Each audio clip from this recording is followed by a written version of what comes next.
Welcome to EduRev. Hello, my name is Harshmeet Singh and I've been teaching Indian polity to UPSC civil services aspirants over the past 5 years now. In this video, we will be discussing one of the most important acts that the British had introduced for India before our eventual constitution came into being. We will be discussing the 1919 Government of India Act and the events that took place after that act just before the Government of India Act 1935. I hope you have seen the first three parts of this video series so that you know the background of all these acts और आपको समझ में आए कि हाँ 1919 act तक कहानी actually पहुंची कैसे. So let's begin. Now, Government of India Act 1919 was a very important act for various reasons. बहुत कुछ उस टाइम पे हो रहा था 1919 एक्ट के आसपास. Mahatma Gandhi had come to India, वो इंडिया आ चुके थे. The British were also after the World War, they wanted to consolidate their powers in India. India had always been the jewel of the British crown. British को जितना पैसा India से आता था, जितनी पावर्स इंडिया से आती थी, वो कहीं से नहीं आती थी. दैट इज वाई वो चाहते थे कि इंडिया पे कंट्रोल और उनका स्ट्रांग हो, but the Congress on the other hand was not happy. It was also a time जब 1916 के बाद Muslim League and the Congress had come together and they together demanded कि रिफॉर्म्स हम लोग को चाहिए अभी के अभी. In that scenario, this act came into being. The 1919 Act is based on the report given by Edwin Montagu, who was the Secretary of State for India, and Lord Chelmsford, who was the Viceroy. So that is why it's called the Montfort reforms. You take Mont from Montagu and Fort from Chelmsford. The most notable feature of the act was it said that there would now be an end to benevolent despotism and we will try to have responsible government in India. Now, responsible government in a democracy simply means a government which is accountable to its people. If people have the right to choose their government and people have the right to remove their government, that is a responsible government. This act was introduced for a 10-year period. British ने कहा 10 साल तक हम ये act लेके आएंगे, मतलब 1919 से 10 साल तक ये एक्ट चलेगी. 1929 में फिर वी विल सी कोई और नई एक्ट आएगी और कैसे काम कर चलना है आगे, बट ये 10 साल के लिए ही चलेगा. Now this was an act that had a separate preamble. सोचो इतना इंपॉर्टेंट, इतना बड़ा एक्ट था. It had a preamble of its own, जैसे हमारे कॉन्स्टिट्यूशन का भी है. तो it's a kind of a short form कि एक्ट क्या करना चाहता है, the objectives of that act. Preamble में लिखा गया India will remain an integral part of the British Empire. मतलब इंडिया कहीं नहीं जा रहा है. There was a lot of demand at that time from the Indians, from Congress. Also, the extremist group had come up in Congress कि हम लोग को आज़ादी चाहिए. We want complete independence. But the British said this very clearly in this act. Britain will not leave India. India will remain an integral part of the British Empire. Yes, we will try to establish a responsible government, but that does not mean that we are giving you independence. Independence की कहीं भी बात नहीं थी उसमें. It said that we will set up a responsible government. कुछ time तक हम लोग सेटअप करने की कोशिश करेंगे, बट ये नहीं कहा गया कि हम लोग आपको इंडिपेंडेंस देंगे. The most important point of this act, which is asked in the examination time and again, was the introduction of diarchy. Dyarchy को इंट्रोड्यूस किया गया था. कहाँ पे? प्रोविंस लेवल पे. Now you need to understand what dyarchy, इसलिए बहुत ध्यान से देखो मैं जो समझाने जा रहा हूँ आप लोगों को. So powers were divided between the centre government and the provincial government. जैसे आज है, centre government had certain powers and the state government had certain powers. So state government को प्रोविंसेस कहा जाता था उस टाइम पे. So, for example, provinces can make laws on 60 items, 60 subjects पे province अपने laws बना सकते हैं. Now, these 60 items were also divided into two parts. ये डायरकी था. कैसे डिवाइड किया गया इनको? Some of them were called reserved subjects और कुछ को कहा जाता था transferred subjects. Now, what was happening in the provinces? Provinces में क्या हो रहा था उस टाइम पे? Every province had its own government. Her province में अपनी खुद की government थी, led by the governor. Governor जो ब्रिटिश अपॉइंट करते थे वो होते थे और उनके अंडर होते थे प्रोविंशियल असेंबली के मेंबर्स. सो प्रोविंशियल असेंबली या प्रोविंशियल लेजिस्लेचर आप समझ लो, जैसे आज की विधानसभा है बेसिकली, आज का स्टेट लेजिस्लेचर है, वैसे ही there was provincial legislature in all the province. ये लोग एमएलएस टाइप के थे, इलेक्शन जीत के आते थे. These were Indians but they were headed by the governor who was appointed by the British. Now, what was diarchy? As I said, these 60 subjects for provinces were divided into two parts, reserved and transferred. For example, 40 of them are reserved, 20 of them are transferred. Now, on these 40 subjects, in 40 subjects के ऊपर, the governor of the province was free to make laws on his own. वो केवल अपने council से पूछ के, अपने और British help से पूछ के, they could make laws without asking his assembly. अपने MLAs को, अपनी assembly को बिना पूछे, he had the power to make laws on the reserved subjects. All the important subjects were kept as reserved. जो भी important subjects थे जिससे लोगों की life में फर्क पड़ता, वो सबके सब reserved में रखे गए थे. Then there were certain very few subjects which were not really important. Those were set as transferred subjects. Transferred subject में law कैसे बनता था? The provincial assembly used to discuss, pass the bill, and they used to make a law by sending it to the governor. जैसे आज laws बनते हैं. अब problem क्या है? And this system is called diarchy. जो प्रोविंसेस में reserved और ट्रांसफर्ड में आपने डिवाइड कर दिए सब्जेक्ट्स को, दिस इज कॉल्ड डायरकी. उसमें प्रॉब्लम क्या है? See the problem is the members of the provincial legislature, जिन्हें आप एमएलए बोलते हैं आज, they are elected by the people, right? So if you are elected by the people, they should get the power. They should get the power to decide कि हाँ कौन कैसे law बनाए जाएंगे, कैसे लॉ नहीं बनाए जाएंगे. But here they were not given any powers.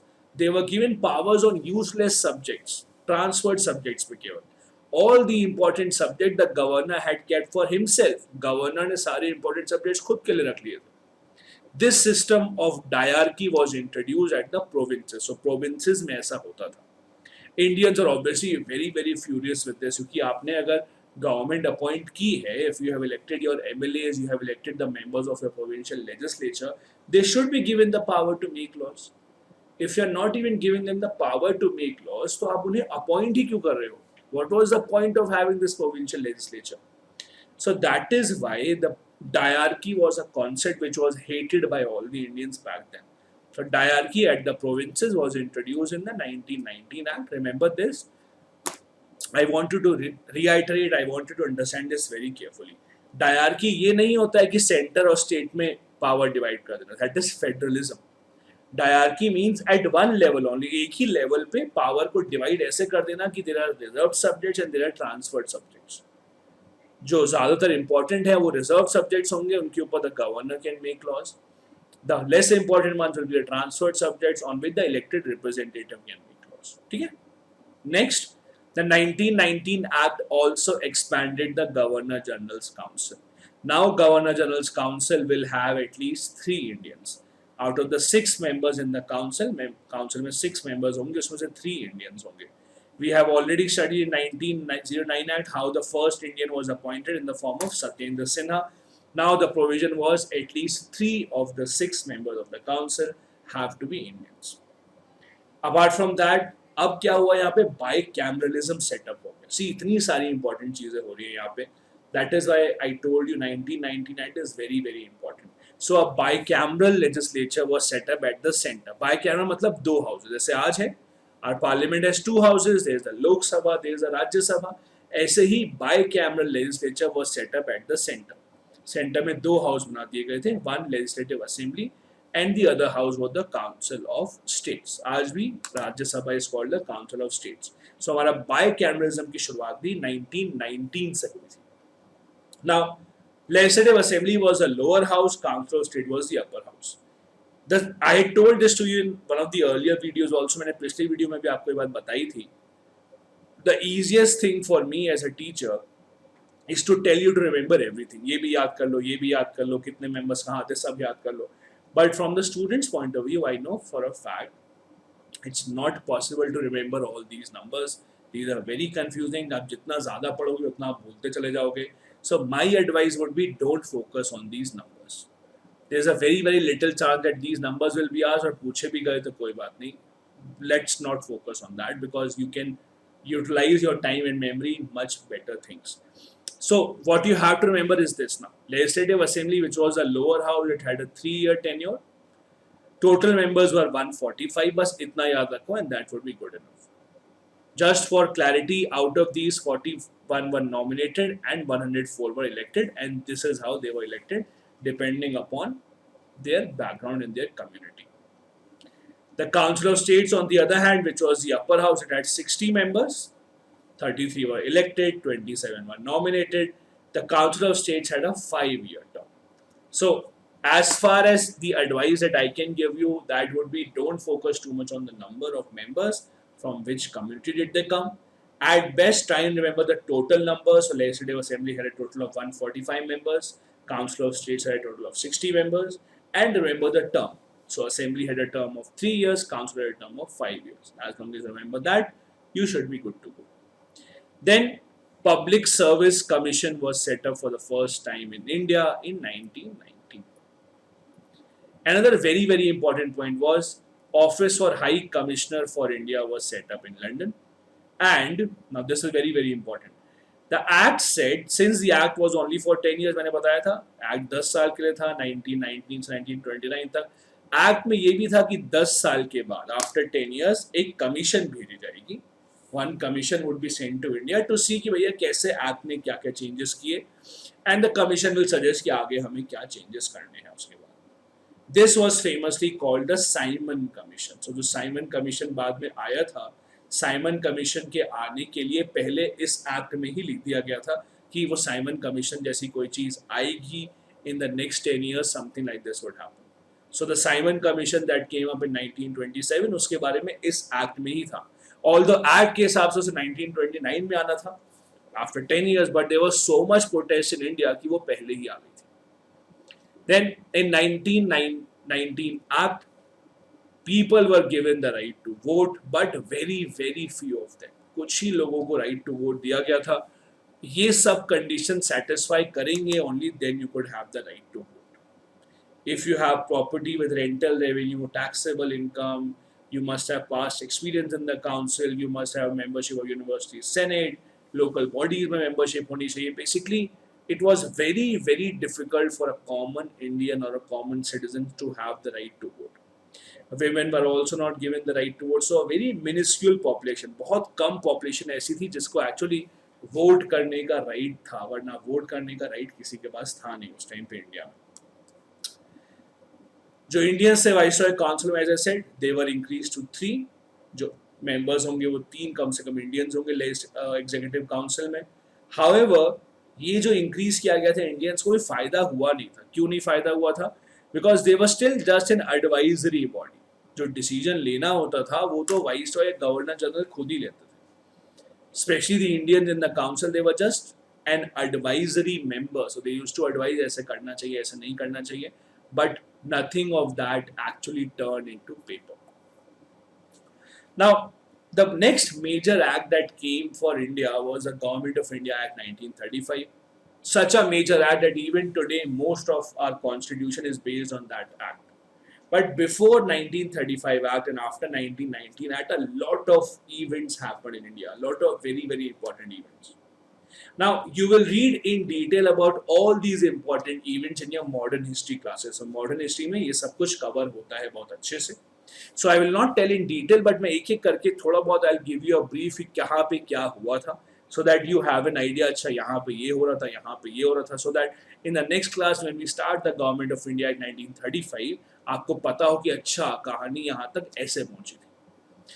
So 1927 में, as I said, the Simon Commission had come in. 1929 में आना था इनको, but 1927 में ही आ गया. क्यों?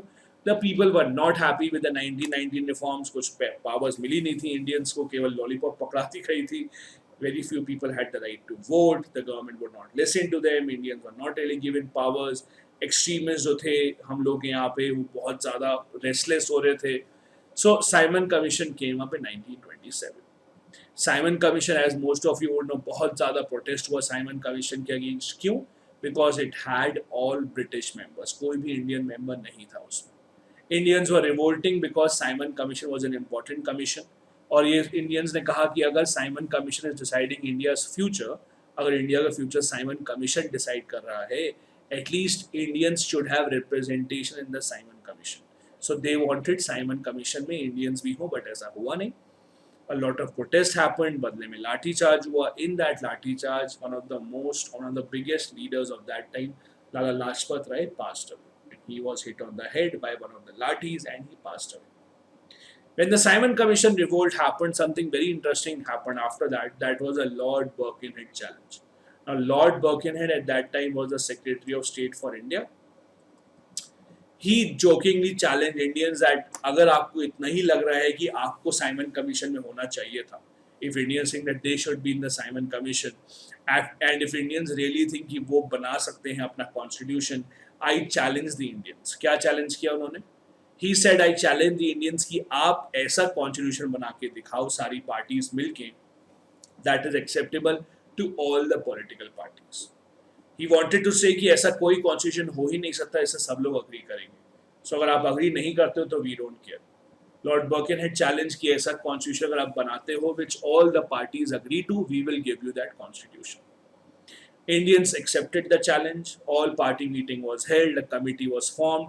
और उस कमेटी ने पहली बार इंडियंस ने मिल के कॉन्स्टिट्यूशन बनाने की कोशिश की. That was famously called the Nehru Report. Nehru Report on the name of Motilal Nehru, not Jawaharlal Nehru. Although Jawaharlal Nehru was a member of the committee, but the head of the committee was his father, Motilal Nehru. So, Nehru Committee gave the report, which was first attempt of Indians at constitution making. Nehru Report had a lot of things like fundamental rights, like universal adult suffrage, etc. But interestingly, and this is very interesting, Nehru Report ने ये नहीं कहा कि हम लोगों को complete independence मिलेगी. See, complete independence even at that time was such a huge idea कि हम लोगों को खुद ही यकीन नहीं था कि complete independence मिल जाएगी. So Nehru Report never said complete independence would be given. Anyway, when the Nehru Report came out, it was discussed by all the committees, and as expected, Jinnah did not accept that. Jinnah said, no, we need more points about the minority protection. Muslims are not given adequate protection, so I don't accept this. और जिन्ना ने क्या किया? जिन्ना ने बदले में अपने खुद के 14 पॉइंट्स निकाल दिए. Famously called the Jinnah's 14 points. He said, I don't accept the Nehru Report because minorities का ख्याल नहीं रखा गया है उसमें. Muslim minorities have not been given their right. उनकी प्रोटेक्शन के लिए I am giving my own 14 points. Famously called Jinnah's 14 points, जिसमें कहा गया था माइनॉरिटी गर्ल सीट्स रिजर्व होंगी, बिना माइनॉरिटी से पूछे हुए कोई डिसीजन नहीं लिया जा सकता है, every community would vote separately in the parliament. इस टाइप की चीज़ें जिन्ना ने कही थी, which obviously was not acceptable to the Congress, to Hindu Mahasabha and other parties of that time. So Jinnah's 14 points obviously not acceptable. Nehru Report भी accept नहीं हुई. क्यों? Because Jinnah had protested against this. Then came 1930, the civil disobedience movement, which started with the Dandi March that Mahatma Gandhi had started. Now, the civil disobedience movement was a major movement, one of the biggest all India movements that were headed by Mahatma Gandhi, mass movement in which everyone was asked to break the salt law. Now, the salt law was one of the most cruel laws that the British had introduced. British के आने से पहले in the coastal areas in India everyone used to make their own salt. कोई tax नहीं था उस पर. When the British came here they said if you make salt you will have to pay tax, and then they said no, we will not allow anyone to make salt केवल हम बनाएंगे और आपको बेचेंगे. There was a lot of demand कि salt tax नहीं होना चाहिए because this is something that is given to us by nature. British का ऐसा कुछ भी नहीं है कि ब्रिटिश को टैक्स लगाना चाहिए.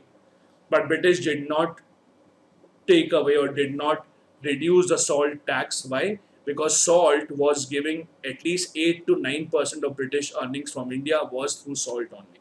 So वो salt को नहीं हटाना चाहते थे, इसीलिए salt को लेकर के the civil disobedience movement had started, and it had a lot of other things because the Indians were not happy with the Nehru Report not being accepted, with the Simon Commission, and that is why the civil disobedience movement had started. उस दौरान the English now started calling round table conferences. 3 round table conferences were held from 1930 end to 1932. Now, what were these round table conferences? These were meetings that were held to discuss India's future in the constitution. These were held on the basis of the Simon Commission report and a white paper report that had come out after a few years. So, 3 round table conferences were held in London. Out of these 3, Congress participated in only the second one when Mahatma Gandhi went to participate in the second roundtable conference. But nothing could come out. Hindu Mahasabha, Dr. B.R. Ambedkar, Jinnah, these people participated in all 3 conferences, but Congress had participated in only the second roundtable conference.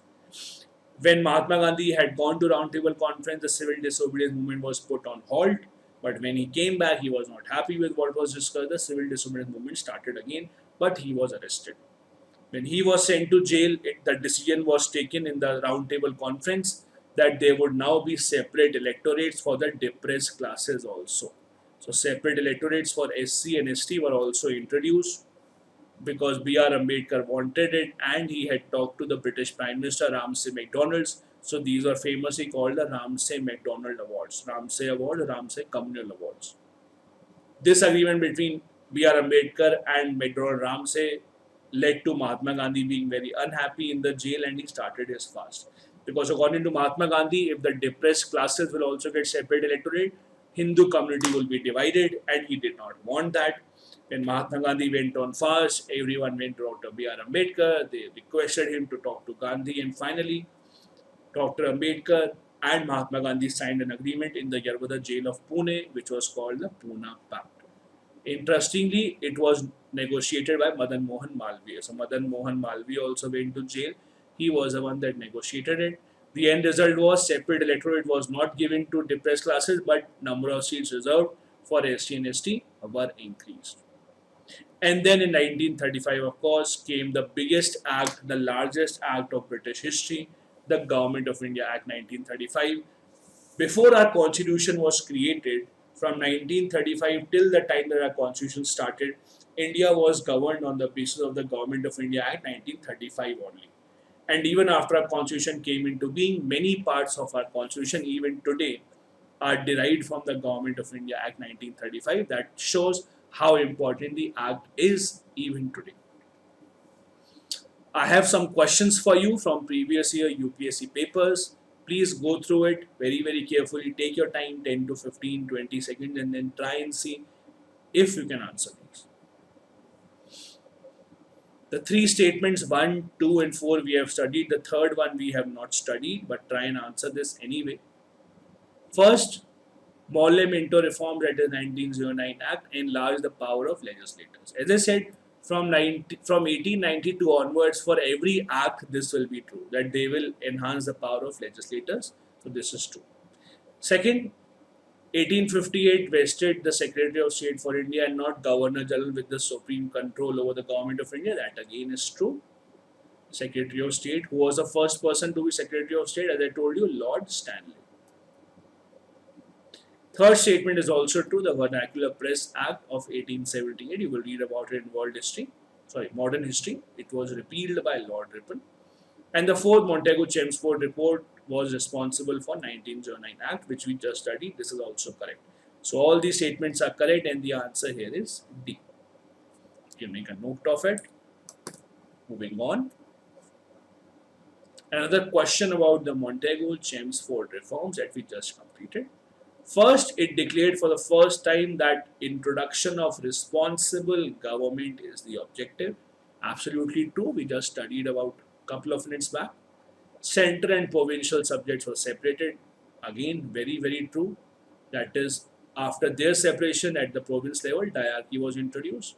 Both bicameralism and direct election were introduced for the first time. This again is absolutely true. So all the statements are correct. D is the correct answer. Although direct elections were introduced, but very few people had the right to vote. You can make a note of this question again.